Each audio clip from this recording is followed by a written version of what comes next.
दोबारा जुड़ गई, भ्रम पैदा किया जाए। भ्रम। तो मृणालिनी जी, ये गारंटीज पर जो हम बात कर रहे थे, किसकी गारंटियों में दम दिखेगा महाराष्ट्र में? जो आप बात कह रही थी उसी को पूरा कर। क्या हो गया है जी शिंदे जी के जो 1500 रुपए है, हाँ। वो लोगों तक पहुंच गए हैं, महिलाओं तक पहुंच गए हैं। कांग्रेस ने अभी अभी 3000 रुपए की घोषणा की है। कुछ कांग्रेस जनों का ही कहना ऐसा है कि हम लोगों ने जरा देर कर दी। अभी चुनाव के लिए सिर्फ 12-15 दिन बाकी है। 12-15 दिनों में हम आपको 3000 रुपए देने वाले हैं। ये बात लोगों में फैलाने वाला संगठन कांग्रेस के पास है या नहीं, इस पे आशंका जताई जा रही है। विजय जी बहुत अच्छी तरह से बात कह रहे हैं, उसमें भी मैं कुछ ऐड करना चाहूंगी। शिंदे जी को मुख्यमंत्री पद का आश्वासन नहीं दिया गया था, ये सिर्फ फैलाया गया था। जो बड़ा पक्ष है था, दरअसल ये अंडरस्टूड था। भाई देवेंद्र फडणवीस अगर प्रेस कॉन्फ्रेंस में बैठकर ये कहेंगे कि हमारे मुख्यमंत्री पद के दावेदार तो यहाँ बैठे हैं, चेहरा यहाँ बैठे हैं, भाई अगर प्रोजेक्शन होता तो सेंट्रल हाईकमान कहता ना। अगर प्रोजेक्ट करना होता था कोई चेहरा तो देश के गृह मंत्री कहते, प्रधानमंत्री कहते। बिल्कुल सही जी। लेकिन शिंदे जी की जो लोकप्रियता बढ़ गई है, वो लोकप्रियता को भाजपा नजरअंदाज नहीं करना चाह रहा था। दूसरा और एक बात मैं विजय जी के ही कथन में ऐड करना चाहूंगी। अजीत दादा ने केवल नवाब मलिक ये एक ही मुस्लिम उम्मीदवार नहीं दिए हैं, हसन मुशर्रफ है, बाबा सिद्दीकी के लड़के जीशान सिद्दीकी है।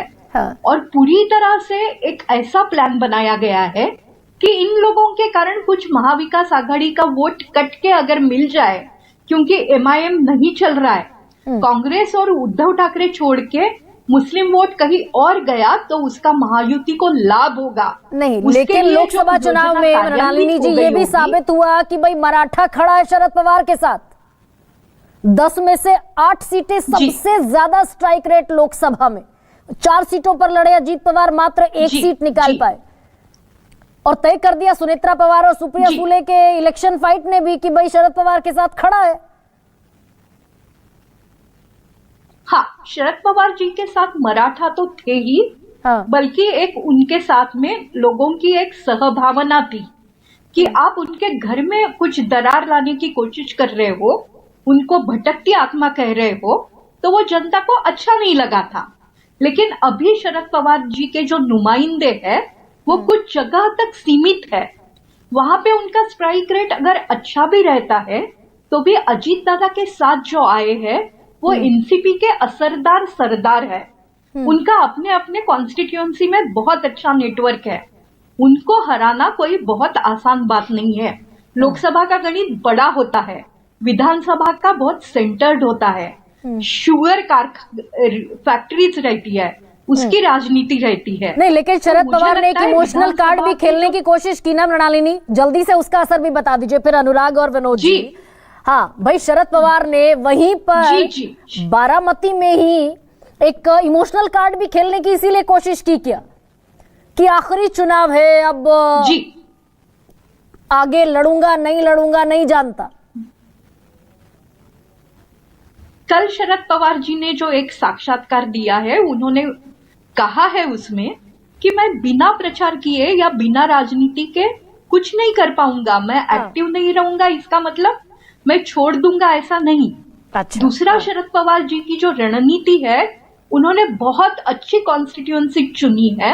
वहां पे उनके जो चेहरे हैं, वो चेहरे भी काफी अच्छा नेटवर्किंग करने वाले हैं। लेकिन कुछ कॉन्स्टिट्यूएंसीज ऐसी भी है जहां पे वो बोल रहे थे कि मैं नया लोगों को खड़ा करूंगा, वहां पे उन्होंने वही चेहरों को जो गिरे थे या पार्टी से दूर गए थे सामने लाया है। स्ट्राइक रेट अभी भी जैसी पॉलिटिक्स महाराष्ट्र की है, लेकिन बहुत अच्छा रह सकता है। जातिगत जनगणना पर आज पहली बार बिल्कुल क्लियर और बिल्कुल loud, very clear very loud प्रधानमंत्री ने जो झारखंड में कह दिया, जातिगत जनगणना वाकई जातियों को आपस में बांटकर लड़ाने का पाप है। तो यह क्रॉस कंट्री मैसेज जो गया, कैसे इसे देख रहे हैं विनोद जी? और खासतौर से इन दोनों जगहों पर, महाराष्ट्र में भी ठीक ठाक तादाद दलितों की, ओबीसी की है, और झारखंड में आदिवासियों की।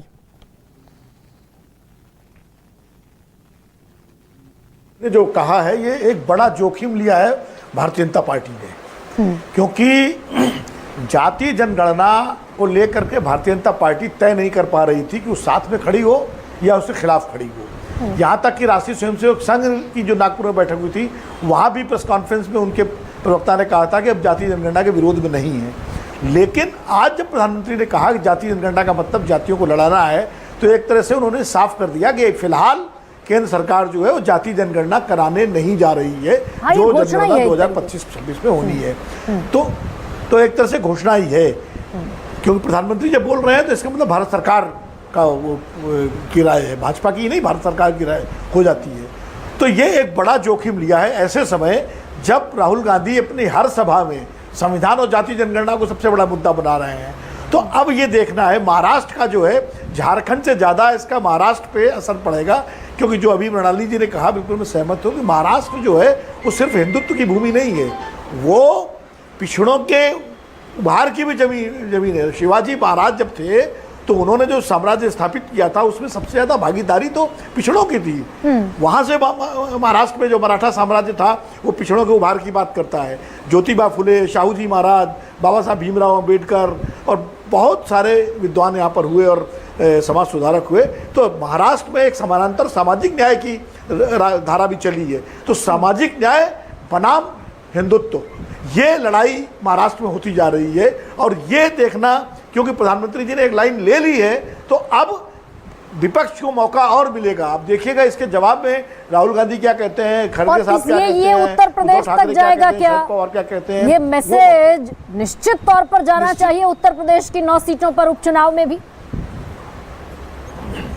नहीं, इसको तो अखिलेश उठाएंगे ना।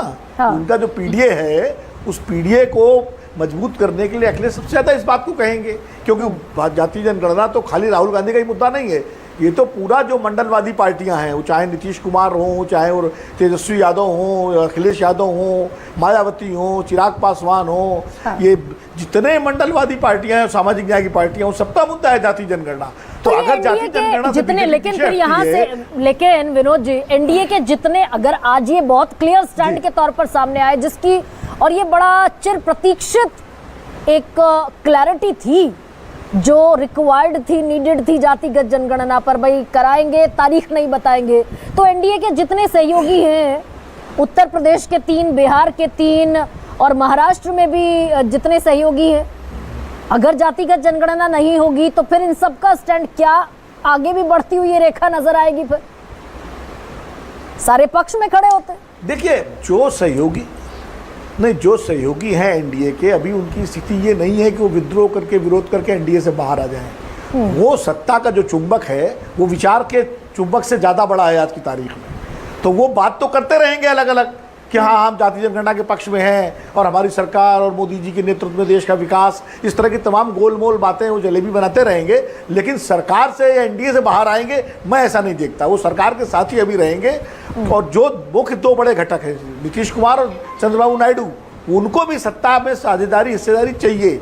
हाँ, बिहार का जब विधानसभा का चुनाव आएगा और अगर यही स्टैंड रहा बीजेपी का, तो नीतीश कुमार क्या कहेंगे, जेडीयू क्या कहेगा, उस वक्त एक ये मुद्दा जरूर उठेगा। लेकिन मुझे नहीं लगता कि एनडीए में कोई इसको लेकर कोई विचलन होने वाला है। हाँ, खाली बयानबाजी सरकार से हटने का जोखिम, क्योंकि सत्ता से हटना भी बड़े कलेजे का और जिगर का काम होता है। लेकिन चिराग पासवान ये कह चुके हैं कि पिताजी